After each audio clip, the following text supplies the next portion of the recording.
Hoje nós estamos caminhando para o final da nossa série de mensagens na nossa confissão de fé. O tema da nossa série de mensagens é Confessando a Nossa Fé.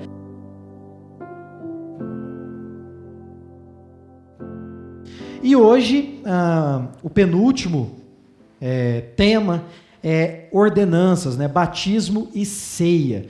Nós vamos enfocar a nossa pregação a respeito do batismo. Então vamos falar muito mais sobre batismo, porque recentemente eu fiz uma pregação sobre ceia aqui na nossa igreja, tá bom? Não agora, mas depois, na descrição desse vídeo vai estar o link para você acessar essa mensagem a respeito do que é a ceia e poder assistir ela completa. Então hoje nós vamos gastar tempo no batismo. E nós vamos então abordar esse 12º tema da nossa confissão de fé, esse tópico importantíssimo, batismo e ceia. Nós vamos fazer a leitura dele, você vai poder acompanhar aí na tela o que diz assim: cremos que o batismo e a ceia do Senhor são ordenados pelo próprio Senhor Jesus. O primeiro está ligado à entrada na comunidade da nova aliança, e o segundo, à renovação contínua da aliança.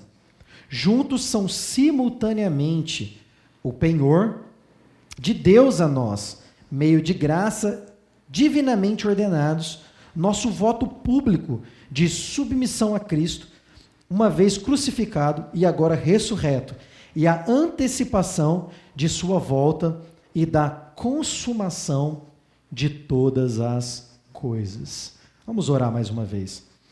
Pai de amor, Deus da eternidade, fala conosco, por meio da Tua palavra que nós leremos agora, e que a igreja seja edificada, consolidada e alimentada, em nome de Jesus. Amém e amém. Abra sua Bíblia agora em Tito, capítulo 3, nós vamos ler só 3 versos, do 4 ao 7. Esse texto, a ênfase dele não é o batismo, mas ele está falando de uma lavagem aqui, que nós entendemos ser uma menção a respeito do batismo também aqui, do que significa o batismo, que ele significa esse lavar da regeneração. O batismo, ele em si mesmo não salva, ele não tem esse poder de salvação. Nós somos salvos pela fé somente em Jesus Cristo, através da graça, do sacrifício vicário de Jesus. Então o batismo ele não tem esse poder de salvação. O maior exemplo disso é o ladrão da cruz, o ladrão ali que não foi batizado e ainda assim foi salvo. Não só o ladrão da cruz, mas basicamente aí, todo mundo no Antigo Testamento, porque o sinal da fé e da submissão a Deus não era o batismo, mas sim a circuncisão.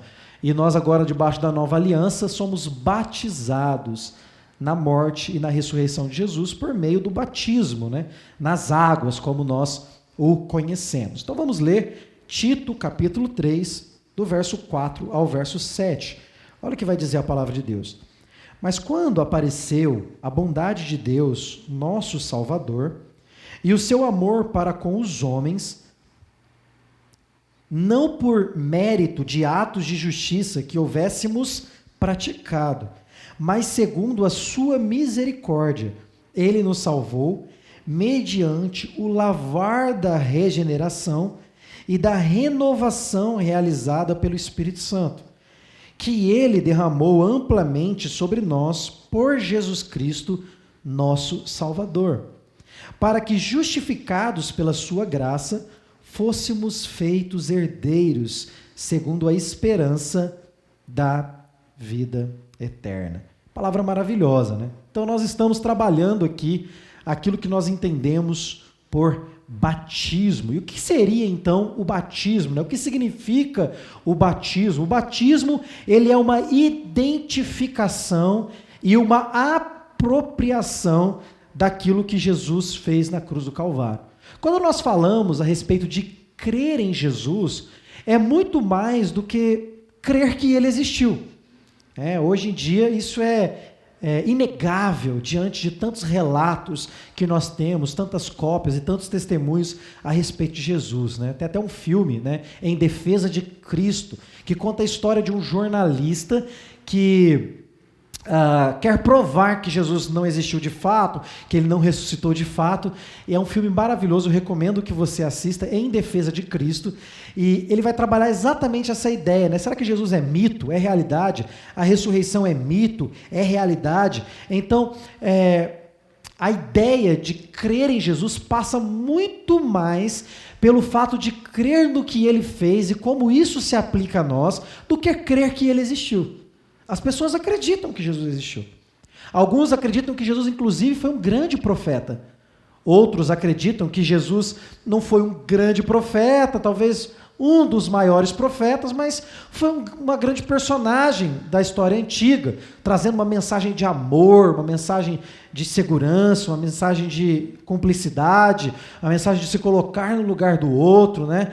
Então Jesus foi um belo mensageiro, né? Um grande poeta, um homem que fez realmente uma grande obra na terra. O problema é que Jesus fala a respeito de si mesmo como Filho de Deus, como aquele que foi enviado por Deus, como Messias, como Redentor, como aquele que redime, né? Então, ou Jesus é mentiroso, ou Jesus é louco, ou se o que ele fala a respeito de si é verdade, ele é Deus. Então, a ideia de crer em Jesus é muito maior do que saber que ele existiu. E o batismo, ele entra de uma forma muito importante nesse aspecto, porque quando a gente fala de crer em Jesus, nós estamos pensando em dois aspectos distintos. O primeiro, né, aquilo que nós entendemos por identificação. Então, crer em Jesus é se identificar com ele. Como que nós nos identificamos com ele?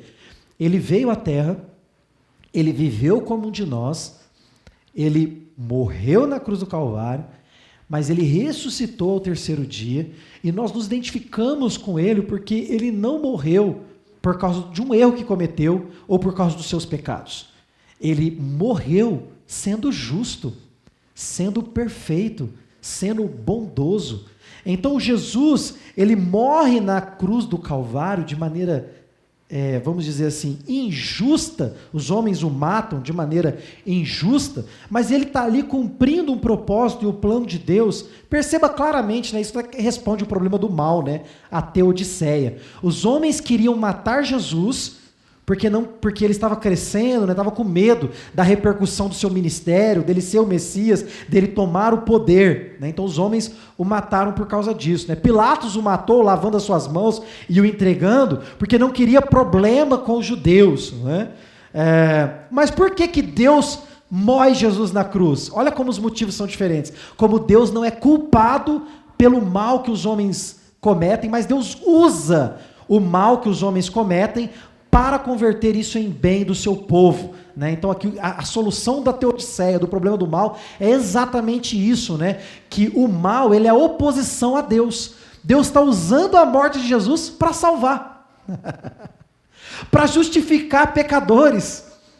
Então, embora a motivação desses três personagens que eu citei aqui, essas três personagens, sejam diferentes, né? Deus, Pilatos e os judeus que estão crucificando a Jesus, o resultado final é a vontade de Deus que não pode ser contrariada. Deus usa o sacrifício de Jesus para a salvação do seu povo.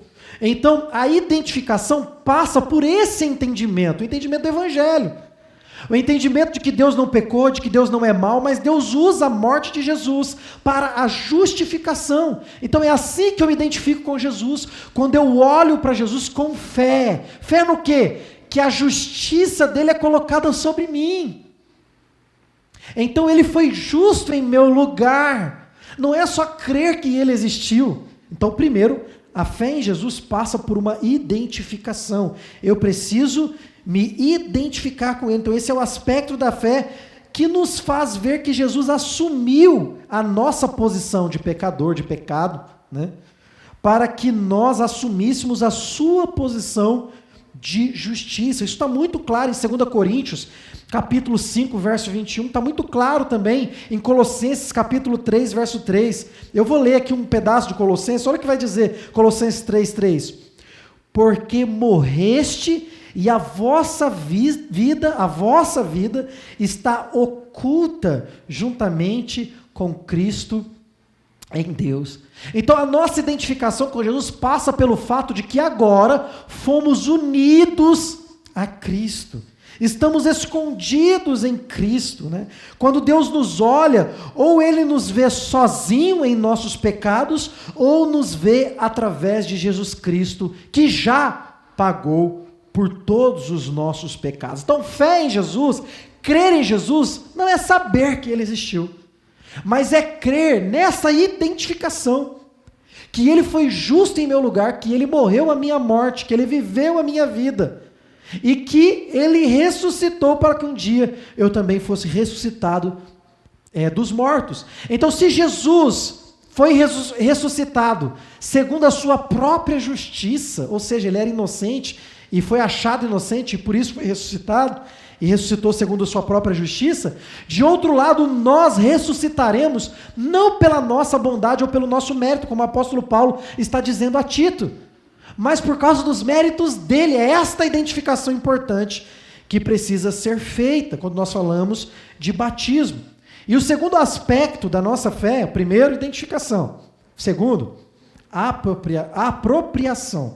O que é apropriação? Apropriação é o aspecto da fé que torna meu aquilo que Jesus Cristo já realizou na cruz do Calvário. Então, Jesus já realizou, mas na sua história, na sua realidade, na sua vida, haverá um momento em que você se encontrará com essa verdade, o Espírito Santo de Deus vai descortinar essas verdades diante dos seus olhos e você vai crer.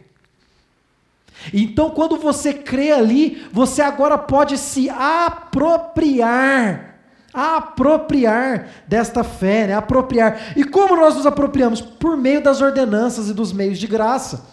E a ordenança que nós queremos destacar hoje é o batismo. Nós nos apropriamos daquilo que Jesus já realizou, o mérito não é nosso.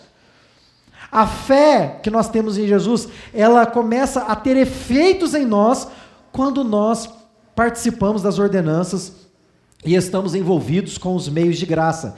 Eu resumo os meios de graça, eu aprendi isso com o meu pastor, saudoso pastor, em 3 aspectos importantes. O boi, a gente fala o boi. O B é Bíblia, o O é oração e o I é igreja. Você nunca mais vai esquecer isso, meios de graça. Boi, Bíblia, oração e igreja. E na igreja, no ajuntamento solene, quando as pessoas se reúnem, é importante dizer isso, Isso aqui só é culto porque tem gente aqui, Tem gente aqui, fisicamente. O pessoal do louvor está aqui, então a gente tem 2 ou mais aqui reunidos, então não era culto. Era uma transmissão simplesmente ao vivo. Culto, ele implica exatamente nesse ajuntamento solene, onde as pessoas se reúnem para adorar a Deus. Então, na igreja, nós temos, vamos dizer assim, a apropriação desses elementos importantes, são ordenanças. A ceia e o batismo, no ajuntamento solene. Bíblia e oração também são meios de graça. Na palavra de Deus, você é alimentado, você é exortado, você é corrigido, e na oração, você fala com Deus, Então, na Bíblia você ouve a Deus e na oração você fala com Deus. Então, é esse aspecto importante em que aquilo que Jesus realizou se torna para mim real. Eu me aproprio, É quando nós entendemos que não somos salvos pelas obras, mas sim pela graça mediante a fé e nos apropriamos disso. Se você não fechou sua Bíblia, você está em Tito ainda, volta um pouquinho, vai para 1 Timóteo, capítulo 6. 1 Timóteo, capítulo 6, verso de número 12. Olha que maravilhoso o que Paulo vai dizer para o seu filho na fé, Trava o bom combate da fé. Apodera-te da vida eterna, para a qual foste chamado, tendo já feito boa profissão diante de muitas testemunhas. Aqui quase que a gente vê o batismo, Qual é essa profissão pública de fé? Aqueles que batizam crianças vão ter uma divergência aqui nesse aspecto, Porque a profissão é depois, O batismo é infante, e a profissão de fé é depois. Mas de qualquer forma, a profissão é real, ela acontece depois. E no nosso caso, que batizamos, por imersão, a profissão pública de fé, a pessoa declarando ali para os 4 ventos, por isso que eu gosto, eu gosto de batismo no rio, né? Gosto de levar lá, não gosto muito de fazer na igreja, porque na igreja é meio fechado, né? No rio lá está todo mundo lá, né? A gente pega um lugar público, todo mundo tem acesso, e é algo público, né? Você está declarando publicamente. Então, você toma posse, o apóstolo Paulo vai dizer, apodera-te da vida eterna. Você já foi chamado, e você está professando publicamente, então você está se apoderando da vida eterna. Isso aqui é interessantíssimo, importantíssimo para nós. Quantos crentes estão vivendo uma vida de derrota? São gigantes no trabalho, são gigantes na faculdade, são gigantes na academia, mas são nanicos espirituais, porque não vivem o boi, né? Os meios de graça, as ordenanças. Quantas pessoas estão perdendo o privilégio, que é uma ordem, por isso que se chama ordenança, de Jesus Cristo, de ser batizado. Então primeiro você se identifica, depois você se apropria, você toma posse. Você toma posse. Então o batismo é o nosso testemunho da identificação que nós tivemos com Cristo na cruz do Calvário. Ele revela não apenas que eu tenho fé, mas a qual tipo de fé que eu tenho, né? Qual tipo de fé que eu tenho. Olha o que vai dizer Romanos, capítulo 6. Se você puder, abra aí, capítulo 6, verso 3 a verso 4. Quando imergimos alguém na água, Romanos capítulo 6, verso 3 ao verso 4, agora sim. Ou porventura ignorais que todos os que fomos batizados em Cristo Jesus, fomos batizados na sua morte. Fomos, pois, sepultados com ele na morte pelo batismo, para que como Cristo foi ressuscitado dentre os mortos para a glória do Pai, assim também andemos nós em novidade de vida. Então, quando alguém é batizado, simbolicamente ele está sendo batizado na morte de Cristo. É como se ele estivesse declarando publicamente: olha que eu estou morrendo para os meus pecados. Eu estou morrendo para a minha velha vida. E eu estou ressurgindo, renascendo, novo nascimento. É uma declaração pública, é uma apropriação. É um selo visível da fé que você tem em Jesus Cristo. Então é muito estranho você ver pessoas que dizem que creem em Jesus, mas não querem ser batizadas. É algo esquisito, é algo incompatível, uma incongruência. Não, se você crê em Jesus, você precisa ser batizado. Então, quando nós imergimos alguém na água, nós estamos simbolicamente declarando que essa pessoa foi sepultada com Jesus. E ao levantarmos essas pessoas das águas, nós estamos reconhecendo que ela já ressuscitou com Cristo para viver uma nova vida. Portanto, o batismo é onde reconhecemos que tipo de fé, uma fé que nós temos, né? Uma fé que se identifica com Cristo e com a sua obra realizada na cruz do Calvário. Então, o batismo, ele tem sim um aspecto memorativo, né? De lembrar da morte, da ressurreição de Jesus, assim como a ceia, mas muito mais do que isso, ele acaba se tornando um selo visível de autenticidade da sua fé. Quando você vai lá para Marcos, para Mateus, para os evangelhos, né? Marcos capítulo 15, verso 16, Mateus 28, do 18 ao 20, né? Vamos abrir em Marcos capítulo 15, verso 16. Olha o que o texto vai dizer, que maravilhoso. Marcos 15.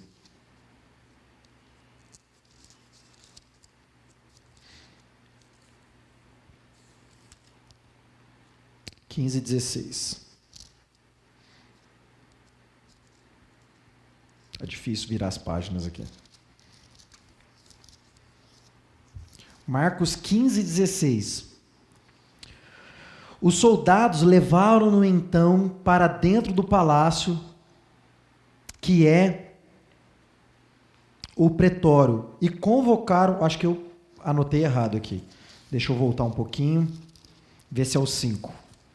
Eu coloquei um sem querer aqui, 5,16. Não, vamos abrir em Mateus então 28, senão vou demorar muito para achar aqui. Mateus 28, verso 18.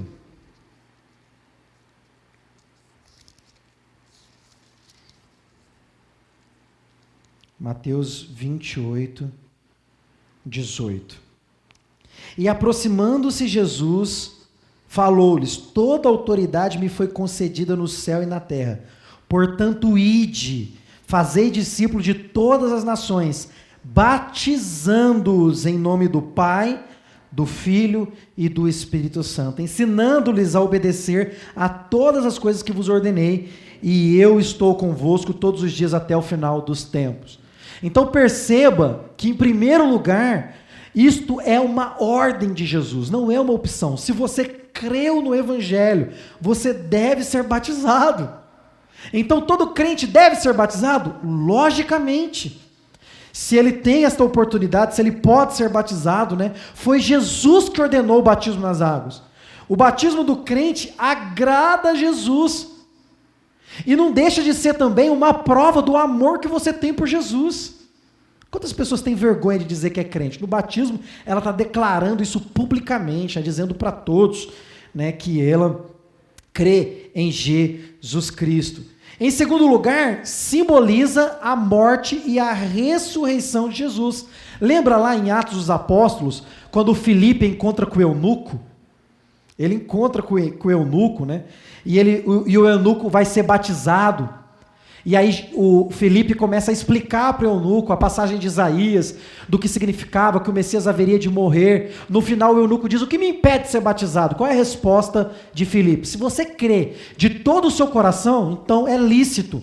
Então ele fala: eu quero. E ele é batizado. O que acontece ali? Pelo menos 3 coisas. Primeiro, é um sinal que ele creu na morte do Messias e que ele se identifica com a morte do Messias. Então ele se identifica que ele agora está morto para os seus pecados. Segundo, ele também confessa publicamente que é Jesus que o limpa. Jesus lhe lavou de todos os pecados no seu sangue. E o batismo simboliza essa lavagem, né, regeneradora, como nós lemos em Tito. Terceiro, significa que você, ou no caso o eunuco, crê na ressurreição. E que quando você é colocado de pé de novo das águas, né, se você foi batizado por imersão, significa então que você está ressuscitando para essa nova vida junto de Jesus. Assim, o batismo das águas é uma forma de mostrar que você crê nas verdades que nós lemos em Romanos capítulo 6. Que Jesus morreu e que a morte dele substituiu a nossa, que Jesus viveu uma vida que substituiu a nossa, e agora você está fazendo uma declaração pública e se apropriando disso. Terceiro lugar, é um sinal colocado sobre o cristão que não pode ser removido. Este sinal do batismo é uma declaração pública de que você está renunciando aos falsos deuses. É uma declaração pública que você crê em Jesus como Senhor, não só como Salvador. Você está se submetendo à ordem de Jesus. Há muitas pessoas que querem Jesus só como Salvador, né? Ah, Jesus, ele salva todo mundo, né? Universalismo, né? Ele vai no fim salvar todo mundo. Não querem se submeter ao senhorio de Jesus, não. Se você crê em Jesus, você precisa se submeter ao senhorio dele também. Então, o Espírito Santo, ele efetua naquele que crê a realidade do que o batismo representa. E o que o batismo representa? Esse novo nascimento, essa ressurreição para uma nova vida. É obviamente que nós ainda experimentaremos a ressurreição do corpo. Quando Jesus voltar, os que estiverem mortos ressuscitarão para serem julgados, né? Aqueles que morreram sem fé em Jesus Cristo, e para a vida eterna do lado de Jesus, aqueles que creram nele.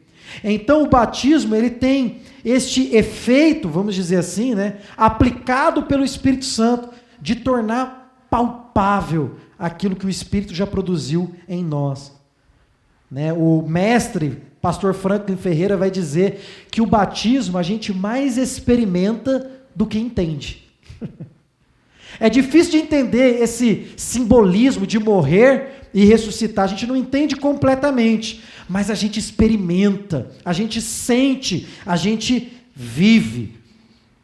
O batismo deve ser visto como um selo da justiça que vem pela fé. E, evidentemente, deve seguir a fé, como determinam as palavras fiéis de Jesus, que se encontra lá no Evangelho de Marcos, né? Capítulo 16, aqui eu anotei certo, versículo 15 e versículo 16, olha o que ele vai dizer: e disse-lhes, ide por todo o mundo e pregai o Evangelho a toda criatura, quem crer e for batizado será salvo, quem porém não crer será condenado. Então quem pode se batizar? Quem? Será que você que não foi batizado pode ser batizado? A resposta é a resposta de Filipe.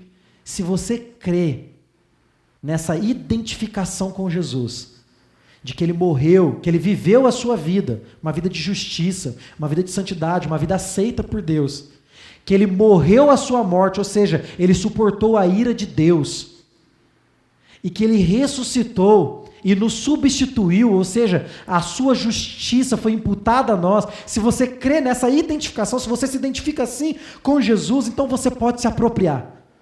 Você pode ser batizado. A resposta de Filipe é: se você crê de todo o coração, então é lícito. Você não só pode, como deve ser batizado, porque Jesus mandou. E quando? Quando que eu devo ser batizado? Quando eu entender toda a fé? Quando eu entender tudo que está na Bíblia? Rapaz, eu sou pastor, passei por uma sabatina para ser ordenado ao ministério pastoral e tem coisas que eu ainda não entendi completamente. Então não espere por isso. Não há uma data estabelecida. Somente os critérios que o recém-convertido deve apresentar é o que o Filipe disse para o eunuco. Se você crê, então você pode ser batizado. Então não precisa demorar. Então talvez você até tenha sido batizado no passado, isso é uma coisa interessante, mas você não tinha esse entendimento. Talvez você só tomou um banho, você não foi batizado, você só deu um mergulho, um tibum, porque você não cria em Jesus de verdade. O batismo, ele aponta para essa realidade de novo nascimento. Ele simboliza isso, essa aliança que Deus tem conosco. Então é importante que você entenda o que isto significa. Vou pedir para a equipe de música aí voltar aqui para me ajudar. É importante que você entenda o que isso significa. E a segunda ordenança, né, a segunda ordem que nós temos aqui é a ceia. Então nós entendemos que o batismo, ele é o rito de iniciação, como nós lemos em nossa confissão aqui, na nossa confissão de fé. Eu vou ler novamente a nossa confissão de fé. Então, preste atenção aí. Deixa eu abrir ela aqui. Aqui. Olha o que nossa confissão de fé vai declarar. Cremos que o batismo e a ceia do Senhor são ordenados pelo próprio Senhor Jesus Cristo. O primeiro está ligado à entrada na comunidade da nova aliança. É o passaporte para você entrar nesse reino. Então, se você não é batizado, você não faz parte, ou pelo menos você não quer fazer parte desta comunidade da nova aliança. É o rito de iniciação, é a cerimônia de iniciação, é quando você é recebido pelo povo de Deus. Por isso que é importante que você entenda o que significa. Já o segundo, que é a ceia, é a renovação contínua dessa aliança. É a declaração pública contínua. A gente aqui faz uma vez por mês, né? Então todo mês você está declarando ali publicamente de novo que você crê em Cristo. E nós não podemos nos esquecer que nas ordenanças, né, o Senhor Jesus se faz presente espiritualmente, de uma maneira que nós não compreendemos. Ele está presente. Na ceia, então, nós somos levados aos céus e nos alimentamos espiritualmente de Jesus Cristo.